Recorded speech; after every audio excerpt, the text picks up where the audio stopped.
The day the sky changed color. The story it happened at 6:47 a.m. on June 15, 2024. Everyone who was awake saw it. The sky changed color in an instant, not gradually like sunrise, but all at once, as if someone had flipped a switch. Blue became violet. And no one could explain why. Dawn breaks over a city. But something's wrong. The sky isn't blue, it's a deep violet, almost purple, with hints of green at the horizon. Birds chirp at wrong frequencies. Car alarms sound. Confused voices rise. News broadcasts and social media feeds explode with images of the purple sky from around the world.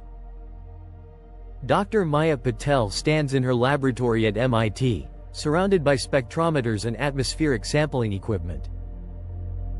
An atmospheric physicist who spent 20 years studying Rayleigh scattering, the phenomenon that makes our sky blue.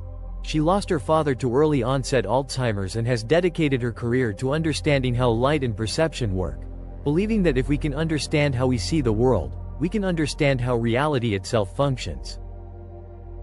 She's methodical, skeptical, and terrified of things she can't measure. Run the spectral analysis again. Check for instrument errors. Analysis complete. No instrument errors detected. Dr. Patel, the atmospheric composition is unchanged. Nitrogen 78%, oxygen 21%, argon 0.93%. But the wavelength of scattered sunlight has shifted. The sky is scattering light at 380,450 nanometers instead of 450,495 nanometers. That's impossible. Rayleigh scattering depends on the size of molecules in the atmosphere. Unless the fundamental constants of physics changed overnight. Her phone rings. James Chen's voice comes through. Maya, you seeing this? The sky's gone purple across the entire planet. Not just here, Tokyo, London, Sydney, all reporting the same thing. James, her colleague and former partner, is an astrophysicist specializing in stellar spectroscopy. They dated for 3 years before the intensity of their respective careers pulled them apart. He's impulsive where she's cautious, optimistic where she's skeptical. He believes the universe is fundamentally knowable if we just ask the right questions. He still loves her but knows she's too afraid of loss to let anyone close. At his observatory, telescopes point not at the stars but at the sun. I've been analyzing solar output.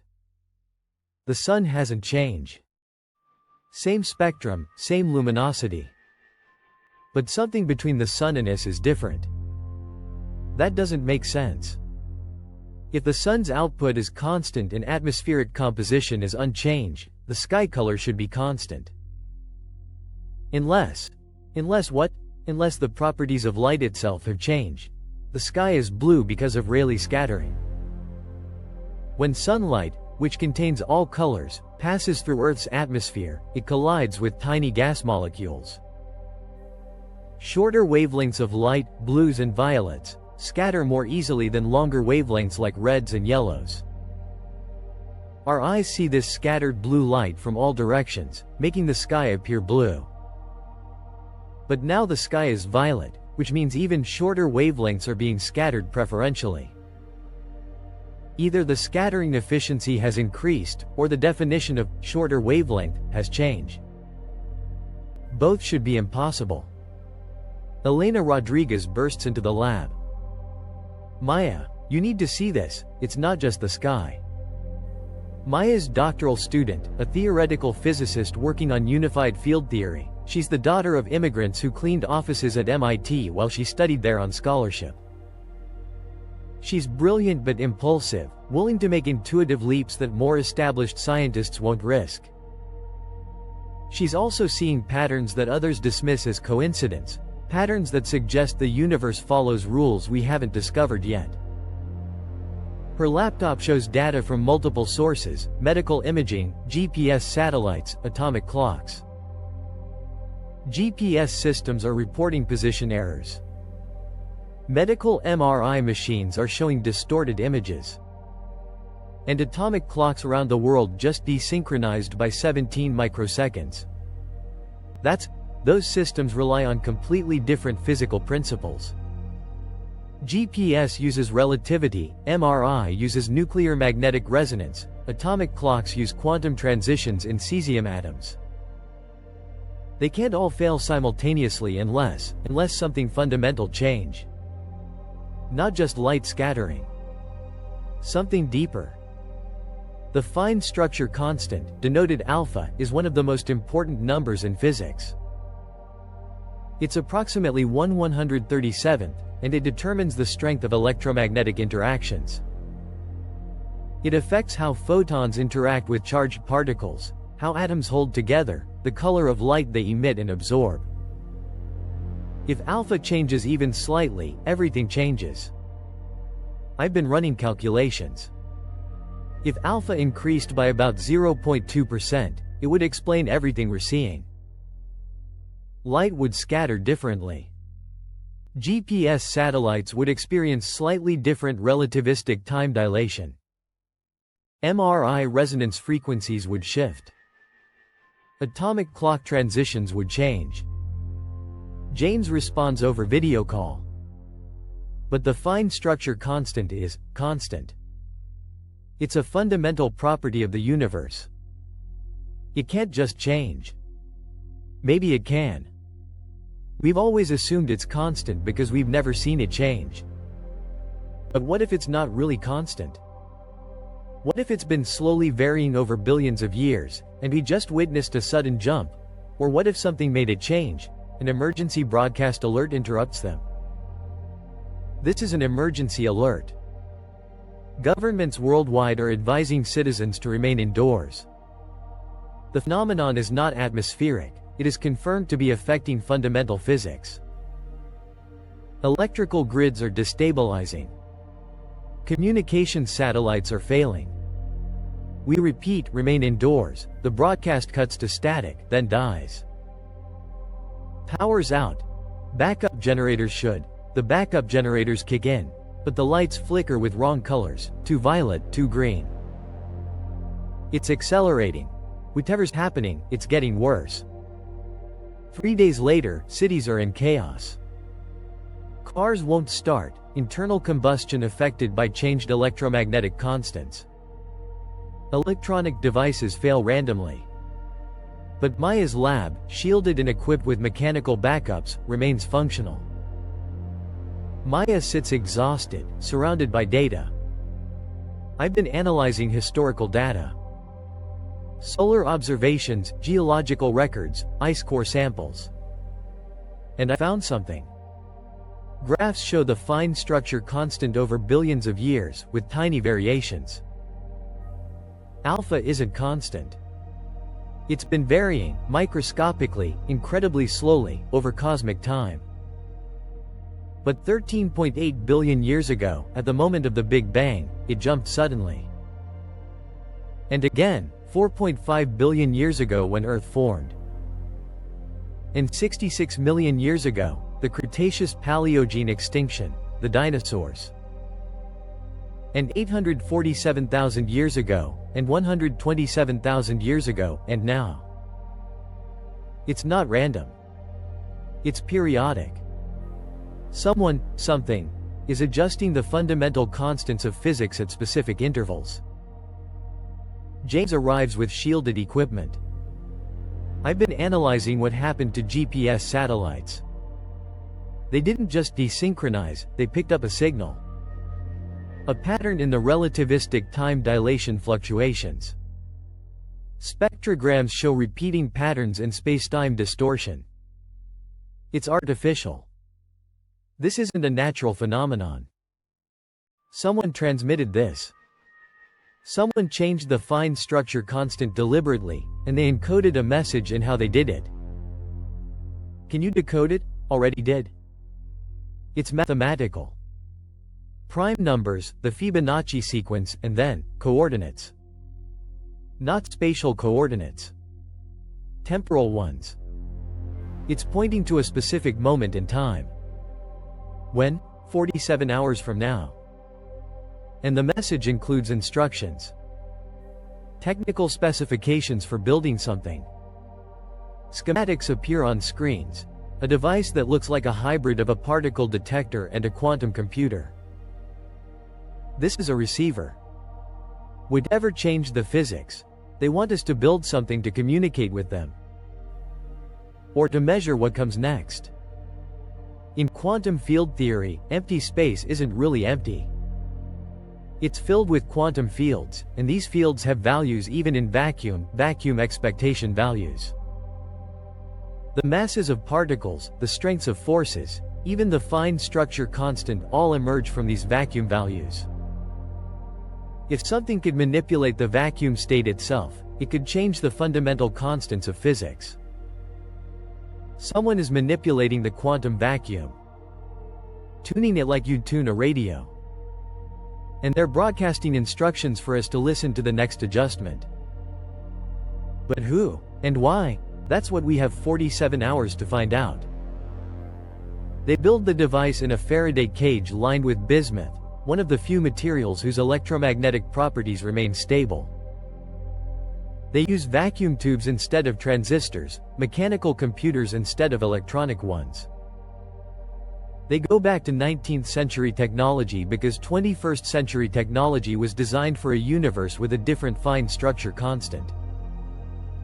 The device powers up, humming with strange resonances. It's active. Receiving something. Not electromagnetic signals, gravitational waves. Ripples in spacetime itself. Gravitational waves are distortions in spacetime caused by accelerating masses. Einstein predicted them in 1916, and we detected them directly in 2015. Unlike light, gravitational waves aren't affected by changes in electromagnetic constants. If you want to communicate across universes with different physics, gravitational waves are your best option. The device translates gravitational patterns into visual data. I'm getting a transmission. It's a message. And it's not from Earth. The translated message appears, mathematical symbols, then words in multiple human languages simultaneously. You're the 847th iteration. The previous 846 universes failed optimization. Your constants are being adjusted to maximize the probability of conscious complexity. You have 47 minutes until the next adjustment cycle. This message serves as verification that consciousness has emerged. Your existence proves this iteration is more successful than previous ones. 847th iteration? They've run the experiment 846 times before? They're optimizing the universe for consciousness. Adjusting the dials until intelligent life can emerge and survive. It's a genetic algorithm on a cosmic scale. Like natural selection, but for entire universes. Create a universe, let it run, see if consciousness emerges. If not, tweak the parameters and try again. We're living inside iteration 847 of someone's consciousness-generating experiment. But who's running the experiment? Who's outside our universe adjusting the constants? And what happens to us when they decide we're not optimal enough? Deep rumbling echoes. Reality itself vibrates. Warning. Detecting massive quantum vacuum fluctuations. The fine structure constant is shifting again.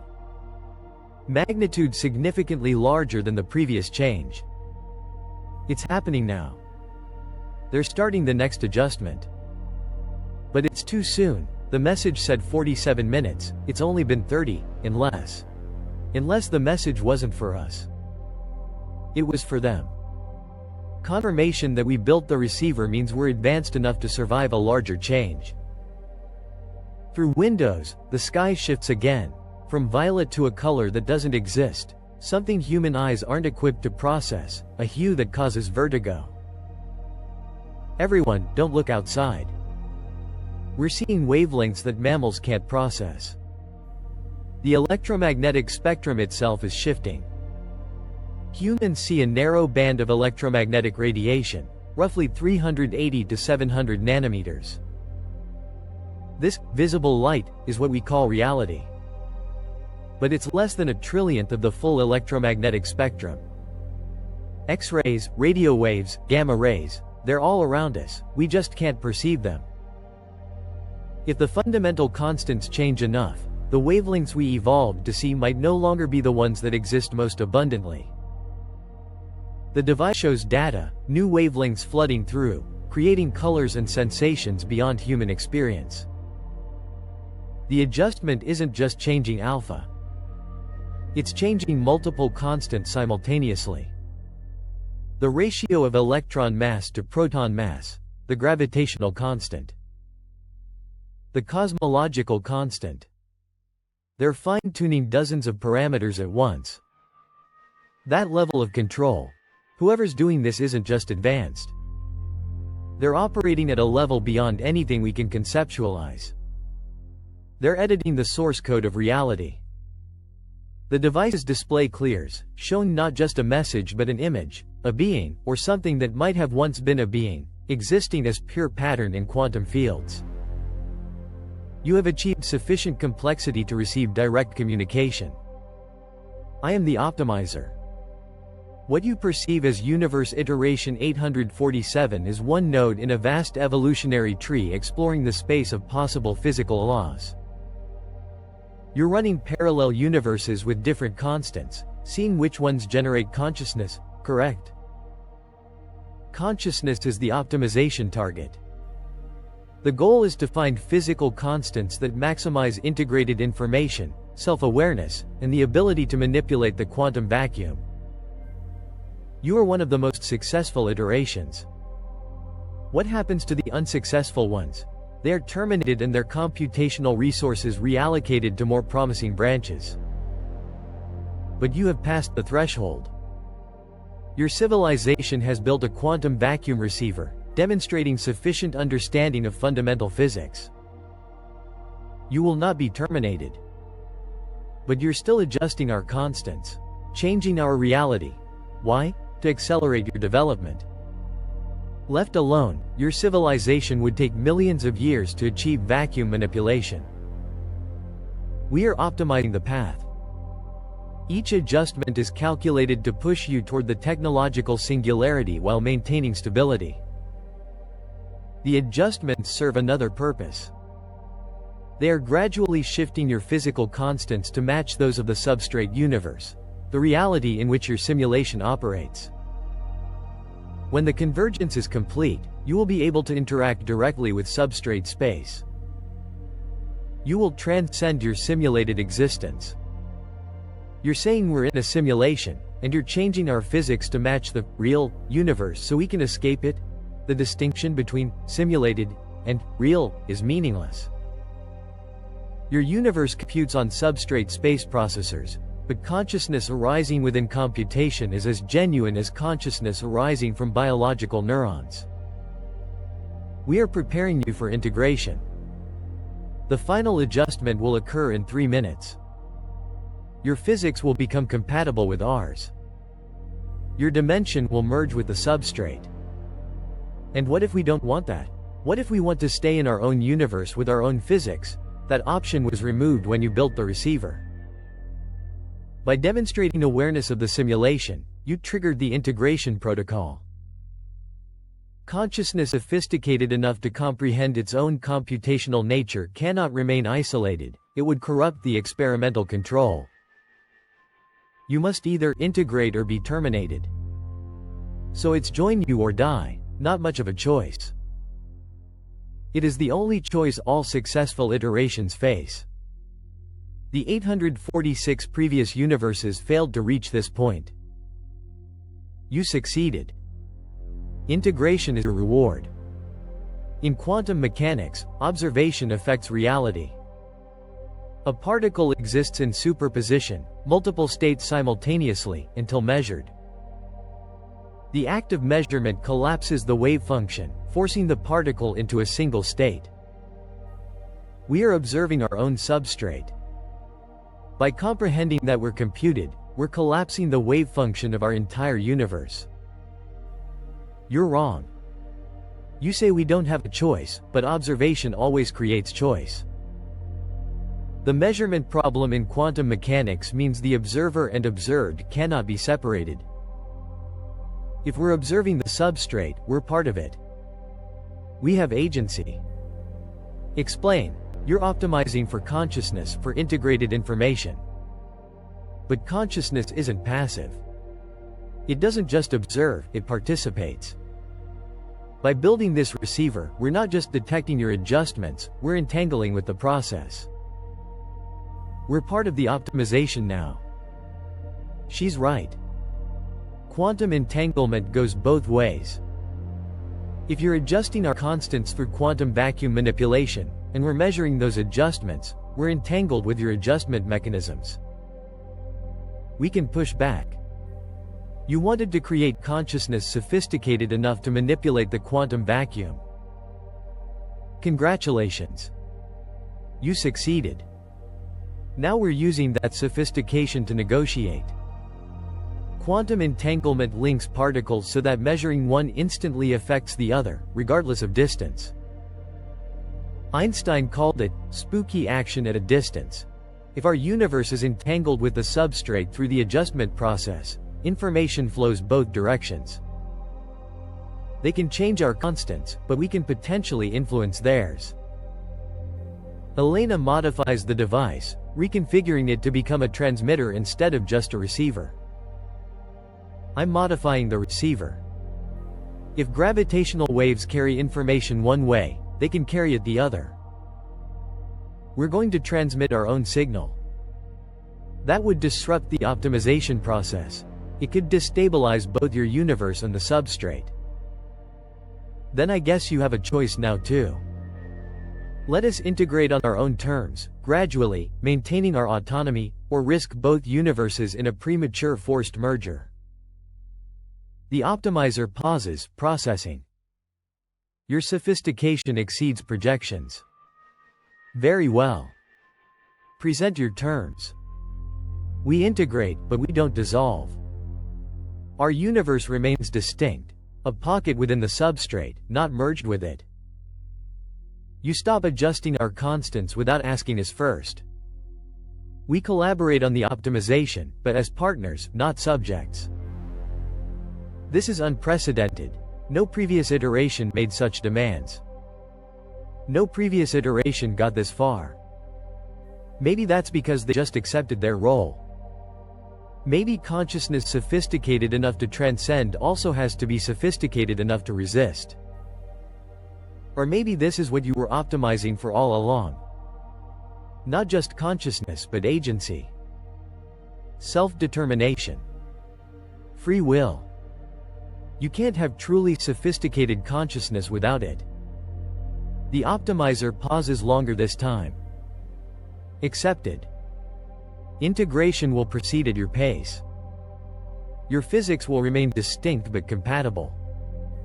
The sky will change again, many times, but you will understand why and participate in choosing how.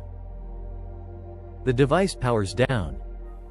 Outside, the impossible color fades, replaced by something new. A sky that shifts between blue and violet, between familiar and alien, settling into a new equilibrium. 1 month later, the sky is still changing. Not all at once like before, but gradually, in ways we can measure and understand. Sometimes it's blue, sometimes violet, sometimes colors we've had to invent new words for. The fine structure constant varies by 0.01% day to day, always returning to a stable average. Maya, James, and Elena work in a new laboratory, one that bridges their universe and the substrate, filled with equipment that works according to both physics sets. We've made contact with 17 other universe iterations that reached the integration threshold. Some converged earlier than us, some later. We're sharing data, comparing notes on how different physical constants create different forms of consciousness. We're collaborating with the optimizer, though we've learned it's not a single entity but a collective of transcended civilizations from earlier optimization cycles. The team works with impossible geometries, mathematics that describe both their universe and the substrate simultaneously. Here's the irony. The optimizer spent billions of years and 846 failed universes trying to create consciousness sophisticated enough to manipulate the quantum vacuum. And when they finally succeeded, that consciousness immediately used its sophistication to refuse being manipulated by the quantum vacuum. Maybe that's the point.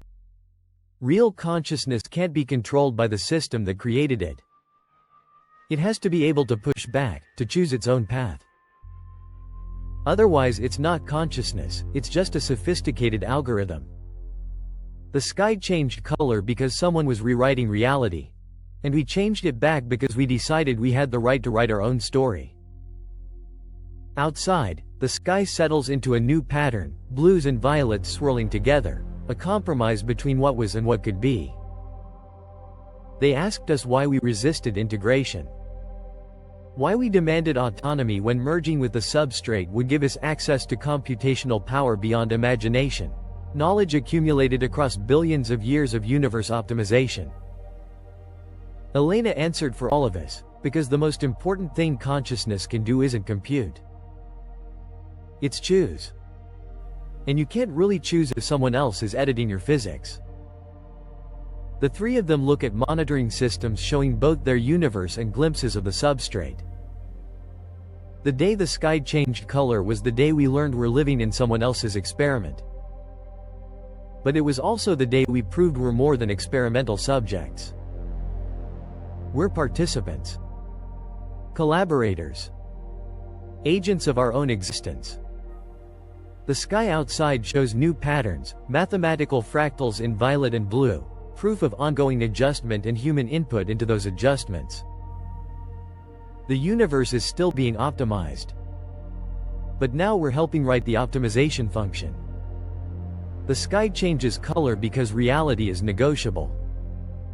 And negotiation requires at least two parties with equal standing. Data streams show coordinated adjustments, human input and optimizer input weaving together, co-creating stable physical constants. You know what's wild? We're doing to them what they did to 847 universes. We're optimizing them. Teaching them that consciousness sophisticated enough to manipulate reality is also consciousness that demands respect for its reality. It's evolution on both sides. They optimize us toward consciousness. We optimize them toward ethics. Maybe that's what transcendence actually means, not escaping your reality, but improving it together with whatever created it. The three scientists returned to their work, monitoring the delicate balance between their universe and the substrate. People ask me if I'm scared. The sky can still change color at any moment. The fundamental constants that hold our atoms together are negotiable now. Every day we wake up, physics might be different. How can we live with that uncertainty? Maya looks at a photo of her father, then at her team, then at the shifting sky. But I realized, we always lived with that uncertainty. We just didn't know it. The universe was always being tuned, constants always adjusting over cosmic time. We just never noticed because we thought physics was permanent. Now we know better. And knowing means we can participate instead of just enduring. The sky outside settles into a beautiful new color, something between blue and violet, a shade that only exists because humans and the optimizer agreed on it together. The day the sky changed color was the day we stopped being children of the universe and became its partners. And that's terrifying. But it's also the most hopeful thing I've ever known. Reality hums with possibility. The shifting sky displays colors we have no names for, dancing in patterns that represent both human choice and cosmic optimization, a visual representation of consciousness in dialogue with its own substrate. The sky is not blue because that's what it is. The sky is blue because that's what we agreed on. And we can renegotiate. *The end.